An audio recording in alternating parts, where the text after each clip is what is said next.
Assalamualaikum warahmatullahi wabarakatuh. Halo teman-teman Kicomania Nusantara yang ada di Indonesia, dimanapun teman-teman berada, mudah-mudahan teman-teman dalam keadaan sehat walafiat dan selalu stay safe ya, karena ya keadaan sedang kurang bagus. Di tengah pandemi ini kita harus menjaga kesehatan kita, dan mudah-mudahan teman-teman yang nonton video ini semua sehat selalu, oke? Jadi hari ini saya akan membahas pakem penilaian lomba burung di kelas konin ya, khususnya konin saya bahas. Cuman ya kurang lebih hampir sama sih kalau untuk pakem ya. Tapi di video ini saya akan membahas tentang pakem dari konin. Nah, sebelum saya melanjutkan video ini, buat teman-teman yang baru gabung channel ini, silahkan subscribe channel ini. Caranya gampang banget. Klik tombol subscribe di bawah dan jangan lupa nyalakan lonceng notifikasinya supaya teman-teman mendapatkan notifikasi video-video terbaru dari saya ketika saya upload sebuah video terbaru. Oke teman-teman, dan tidak lupa saya mengingatkan buat teman-teman yang baru gabung, cek juga video-video saya yang lain, karena di channel ini tentang konin, tips dan lain-lain udah saya bagi dan sudah saya share juga. Oke, langsung aja kita ke topiknya ya. Jadi penjelasan tentang pakem penilaian untuk pakem perlombaan ya ini. Untuk pakem perlombaan di Indonesia sendiri hampir sama. Di setiap IO itu rata-rata hampir sama. Di IO, di asosiasi, misalkan PBI atau komunitas tuh tetap dia berpedoman pada pakem yang sama. Secara garis besar umumnya sama. Nanti akan diklasifikasikan lagi di kelasnya. Misalkan nanti kelas murah harus apa, kelas kenari harus apa, anis merah harus apa, dan di video kali ini saya akan membahas lebih ke kelas koninnya nanti seperti apa. Yang jelas pakem secara umum sendiri yang namanya lomba berkicau, irama dan lagu itu menjadi salah satu yang utama. Saya sudah cek juga di beberapa website, contohnya di Smart Mastering, di tempat Om Irfan itu sudah saya lihat, di Om Kicau dan BNR dan semuanya sudah saya cek, memang patokannya memang irama dan lagu. Nah, di video kali ini nanti akan saya kupas tuntas tentang konin ya, khususnya konin.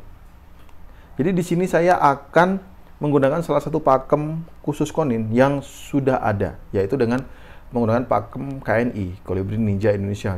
Pakem itu ya kurang lebih secara umum kalau ditelaah satu persatu itu ya masuk juga. Kalau nggak salah itu yang buat Om Agung Surya Putra. Cuman di sini nanti akan kita ulik lagi, akan kita cari tahu lagi seperti apa detail-detailnya. Jadi mohon teman-teman silakan simak secara baik-baik dan tonton video ini sampai selesai supaya nggak gagal paham, oke? Nah, jadi penjelasan tentang pakem ini ada poin penilaian. Persentasenya itu dari yang terbesar hingga yang terkecil. Di sini saya akan mengurutkan dari pertama ya, yaitu pertama irama lagu. Di sini tertulis 40%. Dan kedua ada volume 20%. Lalu di urutan ketiga ada durasi, yang mana nilainya 20%, dan keempat gaya 10%, serta 10%. Jadi ada 5 kategori dari setiap pakem-pakem itu sendiri yang udah diurutkan ya, dari mulai irama lagu sampai fisik, akhir fisik ya. Sekarang saya akan membahas yang pertama tentang irama lagu. Jadi yang pertama adalah irama lagu. Saat burung berkicau mengeluarkan variasi isian plus diiringi dengan suara tonjolan atau tembakan, dalam kurung roll tembak, tidak monoton dan tidak hanya nyerecet. Di sini pakemnya tertulis seperti itu, tapi nanti kembali lagi pertimbangan seperti apa penampilan si burung. Jadi teman-teman nggak perlu khawatir, walaupun ada kemereceknya tetap tidak masalah, karena itu menurut saya memang bawaan burung ketika sudah di set Betty, mustahil dia tidak mengeluarkan suara kemerecek, itu mustahil banget. Misalkan dia full materi ya bisa, memang bisa, cuman nggak semua burung bisa kayak gitu ya.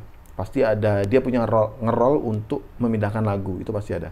Nah di sini sudah saya berikan salah satu videonya, dan teman-teman bisa dengerin ini.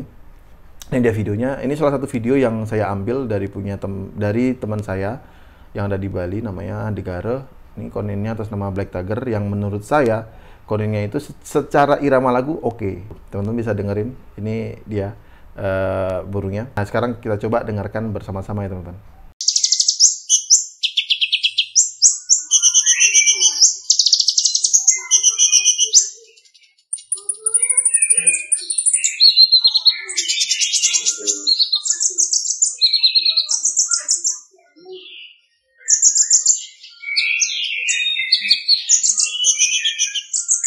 Nah, oke. Jadi itu yang dimaksud dengan variasi isian dan diiringi suara tonjolan, teman-teman. Walaupun ada kemerceknya ya, itu tidak masalah kalau ada kemercek ya.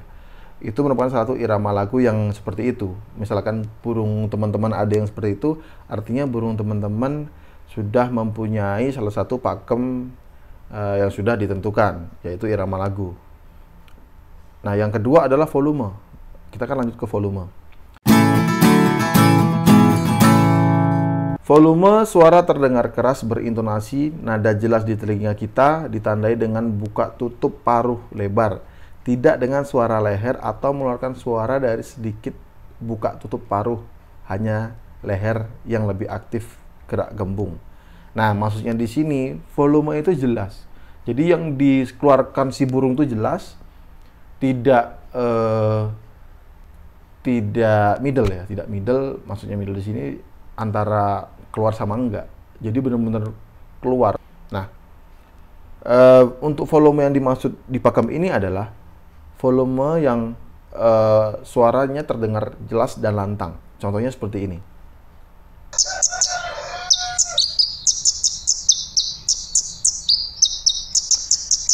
Nah, teman-teman bisa lihat dan dengar seperti apa volume itu ya. Jadi volume itu memang sangat dibutuhkan ketika burung perform, karena itu mendukung poin yang kedua setelah irama lagu. Nah, kemudian yang ketiga, durasi. Nah, di sini dikatakan durasi adalah penilaian kemampuan burung melantunkan irama lagu saat digantang dari awal sampai akhir. Dalam kurung, penilaian durasi juga harus didukung oleh poin 1 dan poin kedua. Nah, maksudnya di sini durasi ini adalah performa burung dari awal sampai akhir itu dia konsisten, tidak ada jedanya. Itu yang dimaksud dengan durasi. Cuman kan nggak semua burung seperti itu.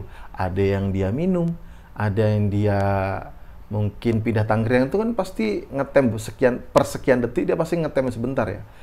Atau dia kasih jeda dengan kemerceknya itu mungkin nggak terdengar, cuman pasti ada jedanya yang sepersekian detik itu pasti ada jedanya. Jadi yang dimaksud durasi di sini adalah burung yang kerjanya maksimal.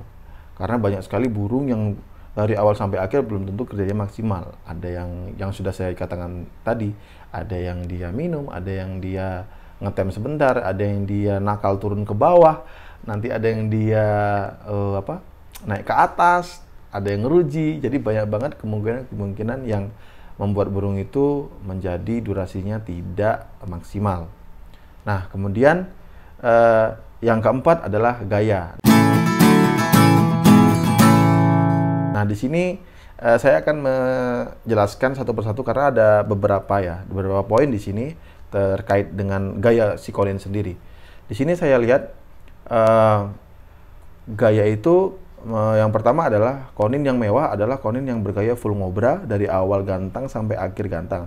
Ngobra sambil bongkar muat isian roll dalam kurung roll tembak dan didukung volume suara durasi fisik. Nah, ini poin ini kalau dulu waktu zaman masih engkel mungkin masih bisa dipakai ya menurut saya. Tapi untuk saat ini menurut saya sudah sepersekian persen ada burung yang performanya seperti ini. Kalau dulu rata-rata ya 50-60% masih banyak burung yang performanya seperti poin yang A, yang gaya yang pertama tadi ya, yang barusan saya jelaskan, itu mungkin ada, tapi untuk sekarang ya menurut saya jarang-jarang lah. Tapi kalau misalkan nanti ada, ya menurut saya itu sangat istimewa. Nah, di situ poin yang A, tadi yang A. Yang B adalah konin bergaya variasi ngobra, diam di tempat, ngentrok dari awal gantang sampai akhir gantang, dan didukung oleh irama lagu, volume suara, durasi fisik. Nah, di sini untuk irama lagu, durasi dan lain sama, cuman di sini bedanya dia ngobra diam di tempat. Apakah ada konin yang ngobra di tempat dengan mengeluarkan materi yang banyak? Ada. Salah satunya yang pernah saya lihat adalah koninnya Mas Nanang Kancil yang bernama Alien. Mungkin teman-teman di Jogja banyak yang tahu ya, konin ini sangat legendaris banget pada zamannya. Ya, itu untuk yang konin bergaya variasi, ngobra diam di tempat. Selanjutnya yang C. Konin yang bergaya diam di tempat sambil ngentrok dari awal gantang sampai akhir gantang dan didukung oleh irama lagu, volume suara, durasi serta fisik. Lagi-lagi tentang gaya ya, lagi-lagi tentang gaya yang saya tekankan di sini. Yang C adalah konin yang bergaya diam di tempat dengan bunyi sambil ngentrok. Nah, untuk saat ini konin seperti ini udah banyak banget di set Betty ya. Di masa-masa setting betina itu banyak banget yang mainnya ngentrok sambil nagen gitu dengan materi yang bervariasi. Saya juga suka konin yang seperti itu karena memang menurut saya gayanya juga bagus ya, keren. Di atas tuh ngeliat dia buka paruh lebar sambil ngentrok gitu. Dan kemudian yang D, konin yang bergaya diam di tempat dari awal gantang sampai akhir gantang dan didukung oleh irama lagu, volume suara, secara fisik. Nah, ini yang konin yang bergaya diam di tempat dari awal gantang sampai akhir ini. Yang D ini maksudnya mungkin adalah konin yang simple, maksudnya konin yang gayanya standar ya. Kan ada konin yang duduk, kakinya tetap kelihatan, tapi duduk ada yang semi duduk, ada yang duduk sambil ngobrol gitu. Mungkin ya sambil diem duduk di tempat. Ini salah satu konin yang di era set Betty cukup banyak juga dan cukup familiar ya, banyak sekali seperti ini. Dan kemudian yang kelima fisik. Nah, yang untuk fisik ini memang sangat mendukung, cuman jarang banget teman-teman. Kalau untuk fisik sendiri rata-rata untuk konin sama semua ya, nggak ada yang cacat sih. Nah, untuk fisik di sini tertulis burung dalam kondisi fisik sehat bugar, tidak dalam keadaan sakit, mabung, sakit mata, sakit kaki, serta cacat permanen. Nah, untuk yang mabung ini saya jadiin catatan satu ya. Untuk yang mabung, itu kadang-kadang ada juga loh yang digantang. Cuman ketika mabung itu biasanya mabung, mau menjelang mabung, tapi masih on fire, sama mau selesai, tapi mabungnya tinggal sedikit. Nah itu, biasanya yang digantang seperti itu. Kalau mabung total biasanya enggak lah, performnya juga bakal down ya burung-burung yang sedang mabung itu. Ya oke, jadi selanjutnya kita akan bahas sikap konin. Nah ini sikap yang sering menjadi perdebatan polemik di dunia lomba ya. Yang pertama adalah konin lompat ke jeruji masih dimungkinkan masuk nominasi, tapi juri harus banding-banding secara teliti. Nah jadi perlu diperhatikan, konin yang lompat jeruji kemungkinan masih masuk nominasi.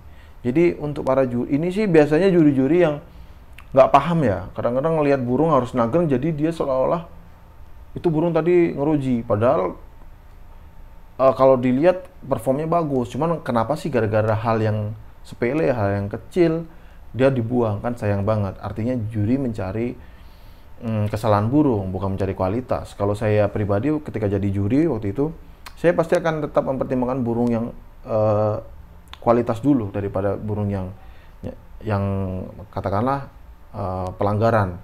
Karena kita tuh jadi juri itu, karena saya sih bukan juri umum, maksudnya bukan juri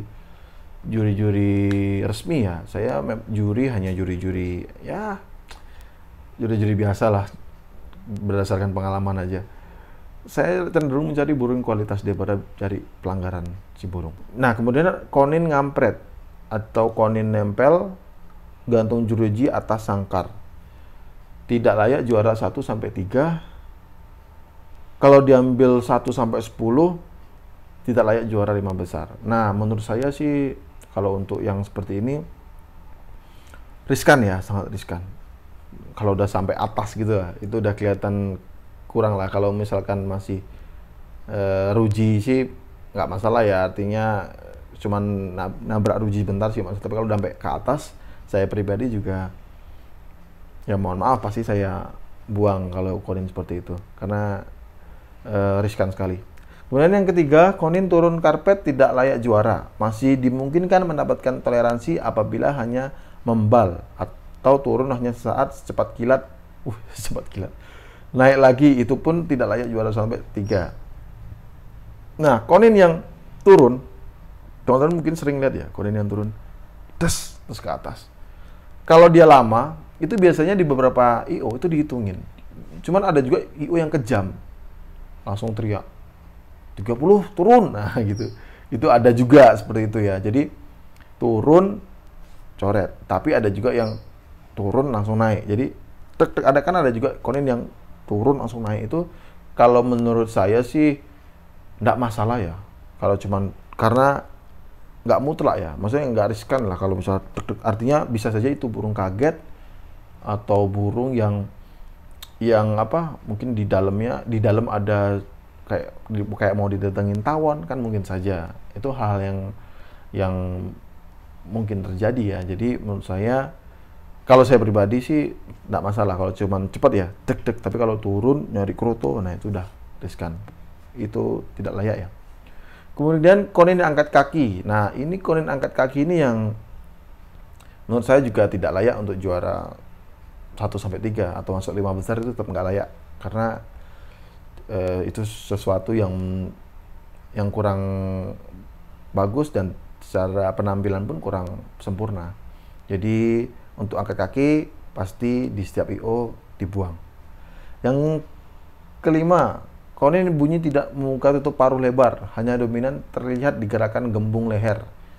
Ini tidak layak juara 1-3. Nah, ini memang ada beberapa burung yang cuma kertek yang dia tidak buka paruhnya, dia hanya suara di tenggorokan di sini. Itu ada. Tapi untuk saat ini, waktu awal-awal setting Betty baru rame itu banyak banget konin seperti itu, cuman saat ini konin udah jarang banget sih yang kayak gitu. Malah nggak ada menurut saya. Jadi menurut saya ya nggak masalah kalau memang ada, tetap dibuang ya kalau untuk konin yang hanya kemercek di leher. Kemudian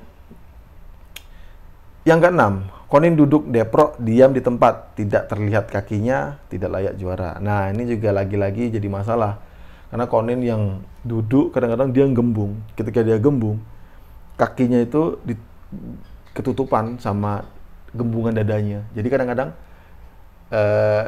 itu bisa dianggap sebuah pelanggaran yang gimana ya? Menurut saya pun juga kurang bagus ya kalau konin deprok nggak kelihatan kakinya, tuh aneh ya. Jadi is okay, tetap pelanggaran ya maksudnya. Kemudian konin ngobra, banyak jeda kosong, irama tidak ada. Nah ini sering sekali waktu zaman orde lama di dunia perkoninan ini sering banget konin yang ngobra kosong. Saya pun pernah mengalami dan cukup stres juga mengatasi konin yang ngobra kosong itu. Dan itu tidak layak juara 1-3. Syarat masuk nominasi masih bisa. Ketika itu dia punya tonjolan itu masih bisa, cuman tetap banding-banding lagi ya. Ingat, banding-banding lagi sama konin yang lainnya. Nah itu jadi ada 7 sikap konin di gantangan yang perlu diperhatikan buat teman-teman semua. Jadi saya harap teman-teman semua koninnya top perform, tampil sempurna, tidak ada pelanggaran ya. Ya kalau ada pelanggaran ya belajar lagi lah untuk nyeting, kenali lagi apa masalahnya, biar untuk kedepannya tidak ada pelanggaran lagi. Oke teman-teman, tadi sudah saya bahas mengenai pakem, lalu saya sudah menyinggung tentang sikap konin di gantangan. Dan sekali lagi untuk pakem tadi teman-teman, ini saya menggunakan pakem KNI. Jadi teman-teman, menurut saya pakem KNI kurang lebih hampir sama ketika itu dicocokkan dengan pakem-pakem IO lain. Secara kicau ya, secara umum itu hampir-hampir sama, karena akan lebih baik lagi ketika pemain sama juri itu saling komunikasi. Dan ini pun juga sering terjadi di mungkin setiap daerah ada problemnya masing-masing ya terkait dengan pakem ini. Kalau saya pribadi dulu ketika saya masih di Jogja sama teman-teman di Jogja sama anak-anak KNI Jogja, itu memang dulu pakem juga belum jelas, tapi ya lama-kelamaan kita tahu bahwa oh kayak gini loh pakemnya, oh, kita harus seperti ini dan seperti ini. Jadi ya itu bagian dari pendewasaan diri, karena saya sendiri juga pernah berantem masalah pakem sampai sama temen juga saling singgung-singgungan. Dan saya kalau dipikir-pikir sekarang malu ya, kalau mengingat-ingat itu malu. Dan udah nggak usah diini lagi lah, sekarang kita dewasa aja. Untuk masalah pakem serahkan pada juri yang bertugas. Tapi tetap kita juga harus paham juga, dan ketika juri nggak paham kita kasih tahu juri bahwa pakemnya seperti ini, kasih pendekatan-pendekatan, adakan pertemuan-pertemuan, itu akan membuat konin semakin maju nanti untuk pakemnya pasti akan lebih bagus. Oke teman-teman, mungkin itu aja dari saya. Sedikit banyaknya saya mohon maaf jika ada salah-salah kata, dan buat teman-teman yang belum paham, mudah-mudahan menjadi paham, dan buat teman-teman yang sudah paham, silakan komen di bawah. Mungkin teman-teman punya pengalaman-pengalaman tentang pakem, tentang penjurian, tentang digoreng juri, teman-teman bisa komen di bawah. Nanti kita akan diskusi di channel ini. Oke, terima kasih banyak buat teman-teman semua yang udah nonton, dan jangan lupa buat teman-teman yang belum subscribe channel ini. Caranya gampang sekali, klik tombol subscribe di bawah dan jangan lupa nyalakan lonceng notifikasi supaya teman-teman mendapatkan notifikasi video-video terbaru ketika saya upload sebuah video. Terima kasih banyak, dan jangan lupa cek juga video-video saya yang lain karena banyak sekali tentang tips konin ya khususnya. Oke, saya Dewata Samudra dari Oma Konin. Terima kasih sudah nonton video ini sampai selesai. Wassalamualaikum warahmatullahi wabarakatuh. Salam Konin Nusantara. Mantap.